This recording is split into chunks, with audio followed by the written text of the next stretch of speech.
বামাচরণ চট্টোপাধ্যায়, পরবর্তীকালে যার নাম দেওয়া হয়েছে বামদেব বা বামাক্ষেপা। তিনি কথায় কথায় খেপে যেতেন, তাই তার নাম পড়েছিল বামাক্ষেপা।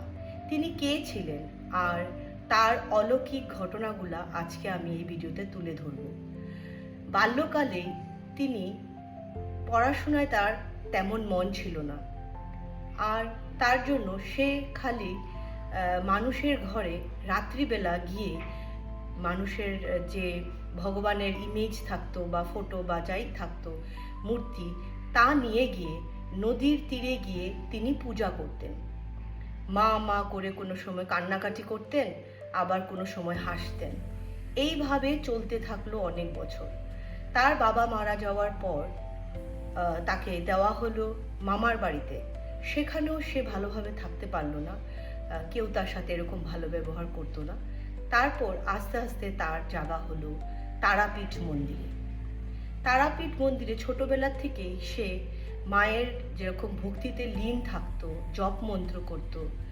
সে তারপর এইভাবে ঠাকুর পূজা দিতেন যেটা বাকি ব্রাহ্মণরা মেনে নিতে পারতেন না, কারণ সে কোনো সময় কান্না করত, উনি কোনো সময় যেরকম মাকে নিজে খেয়ে মাকে খাওয়াতেন। তার ভালোবাসাটা এরকম ছিল, তিনি মাকে বড় মা ডাকতেন, আর ওইভাবেই তিনি তার সাথে আচরণ করতেন। তিনি বলতেন মা আমাকে ভালোবাসে আর আমি মাকে ভালোবাসি, ওইভাবে তিনি পুজো করতেন। কিন্তু যেরকম মন্দিরের শৃঙ্খলা সৃষ্টি এইভাবে নষ্ট হচ্ছে দেখে ব্রাহ্মণরা তাকে তাড়িয়ে দিল, একবার মন্দির থেকে সরিয়ে দিল। তখন সেই জায়গা, সেই রাজ্যের রানীর স্বপ্নে আসলো 4 দিন পরেই যে মা আর ভোগ নিচ্ছেন না, কারণ তার ছেলেকে এইভাবে কষ্ট দেওয়া হচ্ছে, তাকে তাড়িয়ে দেওয়া হচ্ছে। তখন রানী গিয়ে সব কিছু আবার ঠিক করলেন আর বললেন আগে বামদেব খাবে প্রসাদ, তাকে দেওয়া হবে, তারপর মাকে দেওয়া হবে, না হলে মা খাবেনই না। আর তিনি ওনার হাত দিয়েই মাকে খাওয়ালে মা খেতেন, না হলে মা খেতেন না। তার এত অভিমান, এত ভালোবাসা, একটা বাচ্চা যেরকম তার মাকে ভালোবাসে সেরকম তিনি ভালোবাসতেন। তিনি মন্ত্র, তান্ত্রিকী যত বিদ্যা আছে, সাধনা, সব কিছু জানতেন।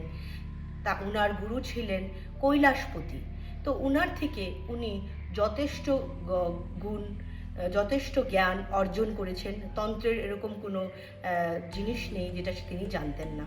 তারপরও তিনি অতি সাধারণ ছিলেন, আর যে কথাই বলতেন তা ফলে যেত মানুষের কাছে। এমন এমন অলৌকিক ঘটনা তখন ওই কালে হয়েছে যেটা বললে পরে অনেক মানুষ বিশ্বাসই করবে না।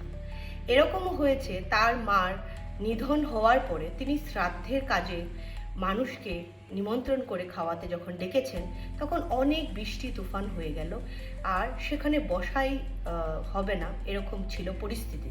তিনি একটা রেখা কেটে দিলেন, যে মানুষরা যে গোল সার্কেলে বসেছিল সেখানে একটা রেখা কেটে দিলেন, আর তার ভিতরে বৃষ্টি গেল না, মানুষ সুন্দর করে এখানে খাওয়া খেলো। এই ধরনের অলৌকিক ঘটনা উনি ঘটিয়েছেন। শ্মশানে থেকে থেকে তিনি এই সাধনার প্র্যাকটিস করেছেন, আর সব সাধনাই তার কাছে ছিল। কিন্তু তার এই যে সাধনার জ্ঞান, তিনি কাউকে শিষ্য করেন নাই। তিনি যেই কষ্টের জন্য এসেছে, কেউ অসুস্থ তাকে সারিয়ে দেওয়া, অনেক সময় মন্ত্র না করেও খালি ছুঁয়ে দিলেও মানুষ বেঁচে উঠত। অনেক কঠোর অসুখ নিয়ে আসতো দূর দূরান্ত থেকে। কিন্তু ম্যাটেরিয়াল গোলস আর পয়সার জন্য তিনি এসব করতেন না। একবার এক বাণিজ্যকারী যে খুব রিচ ছিল, সে আসলো তারাপীঠে, যে সুস্থতার জন্য আসলো। কিন্তু তিনি বুঝে গেলেন যে এই মানুষ আমাকে পয়সা দিয়ে কিনতে চায়, কারণ এর ভিতরেও আরও অনেক গল্প আছে। কারণ যিনি এনেছিলেন তিনি ভেবেছিলেন এখান থেকে পয়সা নেবে আর বামদেবকে দিয়ে কাজটা করিয়ে দেবে। কিন্তু তিনি এই কথা, এই কনস্পিরেসি বুঝে গেলেন, আর তিনি বললেন যা ফুট, এরকম করে কথা বলতেন। তার উগ্র ব্যবহার, তার এরকম আনন্যাচারাল বিহেভিয়ার, এইসব দেখে মানুষ তাকে কোনো সময় পাগল বলতেন, আর ম্যাড সেন্ট বলেও ওনাকে বলা হতো। কিন্তু যারাই জীবনে এরকম করেছেন, যাদেরকেই পাগল বলা হয়েছে, তারাই কিন্তু দুনিয়ায় অনেক বড় কাজ করে গেছেন। তিনি কি করেছেন? তিনি যেরকম বৃষ্টি পড়তো, সাধনা যদি করতেন মার বসে, তখন বৃষ্টির জলে প্রদীপ নিভত না। তিনি কাউকে ছুঁয়ে দিলে সে সুস্থ হয়ে যেত। তিনি এরকম এরকম অলৌকিক ঘটনা করেছেন যা সব বলে বোঝানো যাবে না। বইয়ের মধ্যে সব জায়গায় লেখা আছে, অনেক জায়গায় এরকমও লেখা, তান্ত্রিক টেক্সট বুক যেগুলো অথেন্টিক তান্ত্রিক টেক্সট বুক অনেক কিছু আছে। শল মালি বলে তান্ত্রিক টেক্সট আছে, সেখানে ভৈরবের যে তারাপীঠের ব্যাপারে বলা হয়েছে বইগুলোতে, সেখানে কিন্তু ক্লিয়ারলি লেখা আছে যে তিনি ফর্ম অফ ভৈরব, ভৈরব নিজেই শিশু হয়ে, মায়ের শিশু হয়ে এসেছেন। গর্ভপীঠে যে তারা মার যে মেইন গর্ভপীঠ, সেখানে গর্ভস্থান যেটাকে বলি আমরা, সেখানে কিন্তু মা শিশুরূপে ভৈরবকে দুধ খাওয়াচ্ছেন। তো ওই ফর্মেই কিন্তু উনারও এইভাবেই আসা, কারণ আমরা যতই দুয়ারপাল আর রক্ষক বলি, তিনি কিন্তু ভৈরবেরই রূপ ছিলেন। না হলে এরকম অলৌকিক ঘটনা একটা সাধারণ মানুষ বা সাধারণ অঘরীও করতে পারে না। ওনাকে অঘরী বলা হয়, তান্ত্রিক বলা হয়, আর যাই বলা হয়, কিন্তু এই বইগুলো পড়ে বোঝা যায় যে উনি কিরকম ভগবান তুল্য মানুষ। মানুষ বলছে এই জন্য গর্ভে ধারণ করেছেন মা, এই জন্য, কিন্তু না হলে কিন্তু আর কোনো কিছু বলা যায় না, ভৈরবেরই এক রূপ। তো উনার এরকম এরকম অলৌকিক ঘটনা ছিল। আর তারপর যখন তিনি মৃত্যু বরণ করবেন, তিনি দেহ ত্যাগ করবেন, সেটারও কিন্তু সময় তিনি বলে দিয়েছিলেন যে এই সময় আমি এই পৃথিবীতে থাকবো না। তো এরকম ছিলেন উনি, যাকে তার মনে হতো যে সরল, যে কষ্ট পাচ্ছে, তাকে তিনি ঠিক করতেন। কিন্তু কেউ যদি এসে পয়সার লোভ দেখাতো বা এইভাবে তাকে কিনতে চেষ্টা করতো, তিনি কিন্তু কোনোদিন বিক্রি হয় নাই। কারণ হলো গিয়ে তার এইসব দিয়ে কোনো আয় যায় না। তাকে যদি বলা হতো যে তুমি কেন নগ্ন হয়ে ঘুরছো এখানে অঘরীদের মতো, তাহলে সে বলতো আমার বাবাও এইভাবে ঘুরে এইভাবে থাকে নগ্ন হয়ে, আমার মাও থাকে, মানে মা কালী আর ভৈরবের কথাই উনি বলছেন। তো এরকম অলৌকিক ঘটনা, এরকম অলৌকিক জিনিস আমরা হয়তো চোখে দেখতে পারিনি, কিন্তু যারা তখনের সময় ওনাকে পেয়েছেন, তাদের জীবন সিদ্ধ হয়ে গেছে।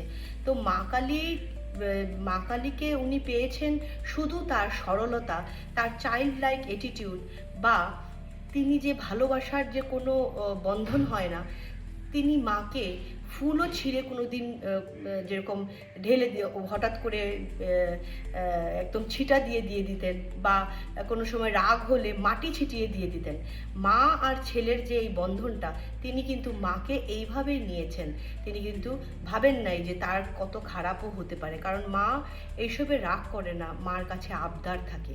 তো এইভাবে সরলতা দিয়ে যদি আমরা পুজো করতে পারি, ভগবানকে নিজের মা বাবা, নিজের সর্বস্ব ভেবে মেনে, আমাদের মধ্যেই ভগবান, এটা মেনে যদি আমরা পূজা করতে পারি, উনি আমাদেরকে এটাই শিখিয়ে গেছেন।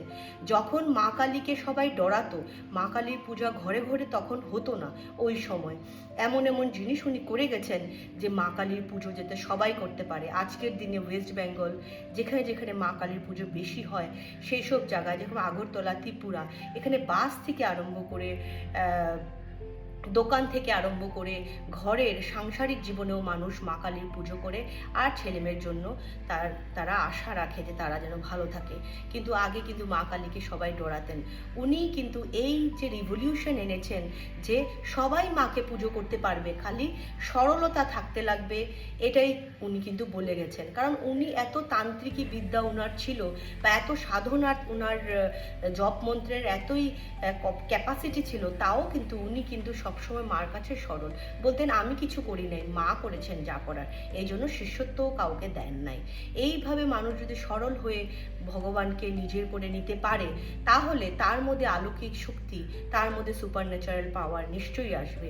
এই উনার গল্প দিয়ে আমরা এটা জানতে পারলাম যে ভগবানকে আমরা দেওয়ার মতো কিছু নেই। আমাদের আবেগ, ভালোবাসা, আমাদের নিজের করে নেওয়া আর করুণা, এইসবই আমরা সরলতা দিয়ে, সমর্পণ দিয়ে আমরা কিন্তু ভগবানকে পেতে পারি। ওনার কথা যতই বলবো শেষ হবে না। আমি অনেকটাই পড়েছি, অনেক বছরই ওনার ব্যাপারে, কিন্তু এইসব জিনিস যে বলতে পারবো কোনো দিনও সেটাও ভাবি না, এতটা সামর্থ্য আমার নেই। কিন্তু এটাই বলতে চাই সবাইকে যে ভগবানকে ফেয়ার করবে না, গড ফেয়ারিং হবে না। ভগবান আমাদের খারাপ চায় না। আর আমরা কোনো বিদ্যা, জপ মন্ত্র, তন্ত্র করে কিন্তু ভগবানকে পেতে পারবো না। শুধু আমাদের সরলতা দিয়ে ভগবান সব জানেন। তারপর আমাদেরকে এরকমই সবাইকেই যে করতে পারবে একদম এইভাবে এরকম হিংসা লোভ কোনো কিছু ছাড়া, তার কোনো ম্যাটেরিয়াল গোলস ছিল না, সে শুধুই মায়ের মধ্যে লীন হয়ে গেছে আর মাও তার মধ্যে লীন হয়ে গেছে।